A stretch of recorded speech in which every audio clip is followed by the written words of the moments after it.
Hey guys, it's Alex and welcome back. Today I've got a random video concept for you guys. And yes, it's literally random. Today I'm going to be randomly generating Pokemon for Ash and his friends. Basically, I'm going to be using this random Pokemon generator website, and whatever Pokemon it gives me, I'll have to give to one of Ash's companions. No matter how random of a pick it is, I gotta find a way to somehow make it work. With all that, let's start this right away. Alright, I've opened up the generator, and we're going to be starting this off with Ash, of course, so let's see what the randomizer gives us. Looks like it's Crocodile. Alright, this is actually relatively easy since Ash already has a Totodile. I see him bringing Totodile back for a PWC battle and it evolving during that, but who should he battle? How about Misty as a reference to the Totodile duel? It'll be Totodile vs Politoed, where Totodile gives it its all in a battle and ends up evolving to take the win. Speaking of Misty, next up it's on to Misty. I'm hoping she gets a water type and yeah, looks like we're working with Poplio. I can make this one work for sure. This would happen during her visit to Alola during the Sun and Moon series. Maybe she would save it from some Team Skull thugs as a reference to Lana since they're friends. I see Misty's Poplio being friends with Lana's Poplio, and then once Misty returns to Kanto, her Poplio would be used in gym battles,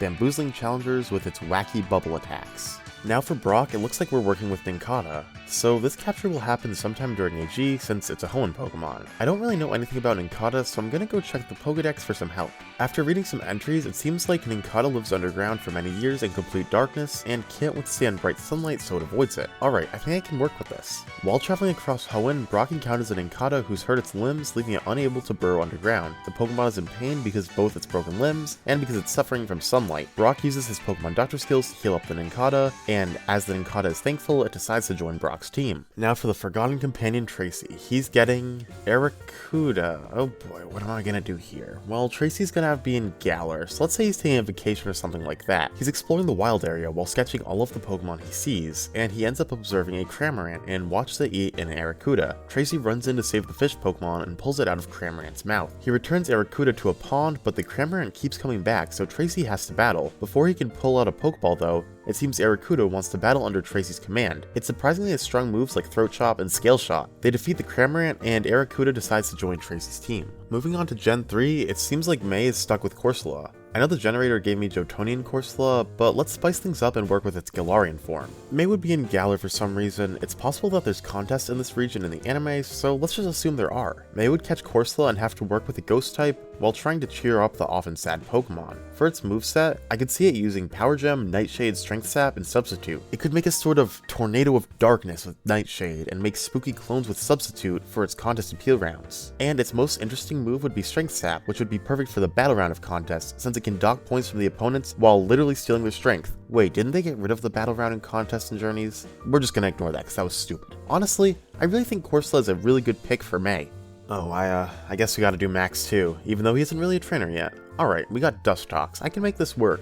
After Max starts his journey, maybe he'd want to catch a Wurmple like his sister May. After it evolves, it will become a Dustox as opposed to May's Beautifly. The Pokemon would work as a sort of parallel between the two siblings. Nothing crazy, but it works. Looks like Dawn is working with Litleo. She'd have to travel to Kalos for this, and I could see her going there to try out showcases at some point. She'd catch Litleo right after she arrives. I think its moveset would be something like Dig, Flame Charge, Fire Blast, and Double Team. For an appeal round in a contest, it could use Double Team and then destroy the clones with a Fire Blast attack. As a fire type, it would also be great for a tag team with Kulava. Speaking of Kulava, now that it's evolved, it might be too big for its Flame Ice combo with Mamoswine.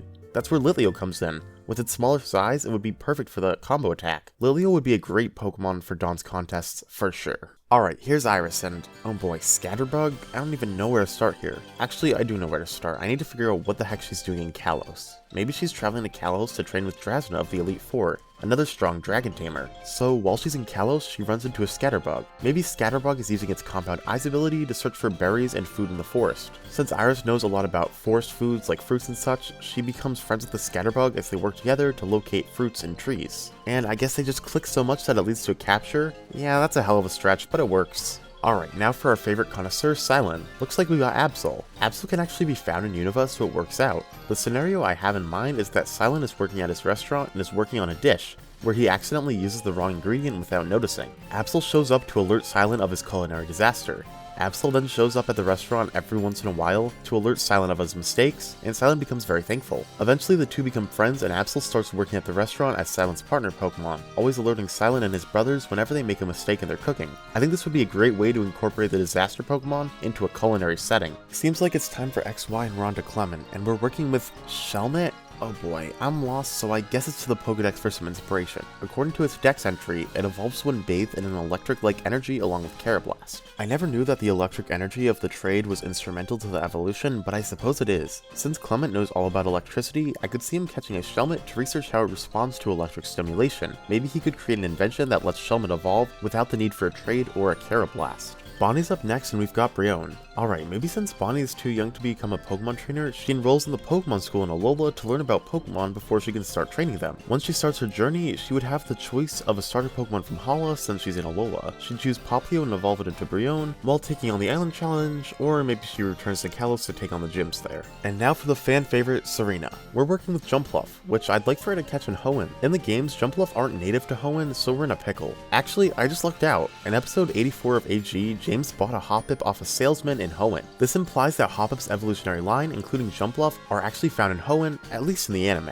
So Serena can catch a Jumpluff in Hoenn. She'd use it in contests, and I see it rocking a moveset of Dazzling Gleam, Grassy Terrain, Cotton Spore, and Leech Seed. Grassy Terrain would be great for contest combinations, and Jumpluff could use moves like Cotton Spore to create an array of cotton for appeal rounds. For the battle rounds, which I'm going to pretend still exist because they should still exist, it can attack with Dazzling Gleam and defend with its status moves. This Pokemon works really well for contests. On to Alola with Lana, and we're working with Doduo? Yeah, this is by far the hardest one I've gotten in the entire video. She'd catch Doduo during the Pokemon School's trip to Kanto. But why the hell would Lana catch a Doduo?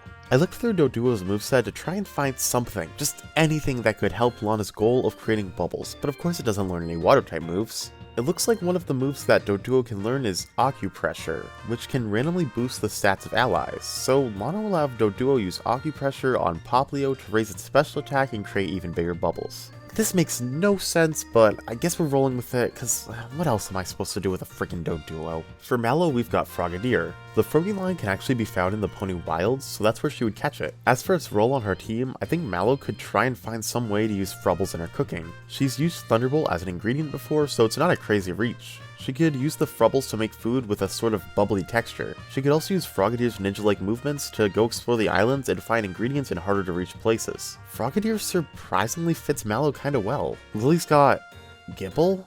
Yeah, I have an idea for this. Lily's been taking care of baby Pokemon like Nebby and Snowy, so this Gibble will also be a baby. It'll be the child of Ash's Ultra Guardian Garchomp, and Lily will raise it as an egg near the end of Sun and Moon. It would originally be scared of Snowy because of its major weakness to ice, however, eventually would grow a sisterly bond between the two of them. Onto Kiawe, it looks like we got Mien Fu. Well, this Pokemon can be found in Alola, so this can work. I decided to look into Mien Fu's Pokedex entries to see how it could work on Kiawe's team. The dex mentions multiple times how Mien Fu uses multiple fast and swift attacks back to back. My idea for Mien Fu on Kiawe's team is that Olivia recommends Kiawe trains with Mien Fu to help Turtonator regrow its spikes. Kiawe would travel to where Mien Fu are found and meets one that offers to help him train. Mien Fu uses its swift attacks to attack all of Turtonator's spikes, and Turtonator tries to regrow its spikes as fast as possible before Mien Fu attacks again. After a ton of training, Mien Fu would decide to join Kiawe's team.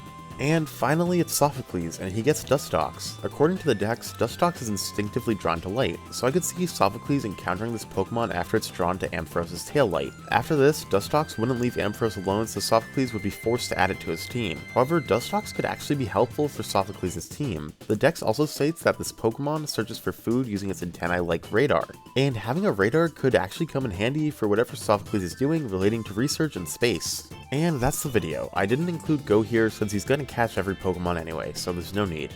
I found this to be a very fun video to make, so tell me in the comments if you enjoy, because if I get enough support, I'll make a sequel video. Please consider liking and subscribing, and I'll see you in the next one.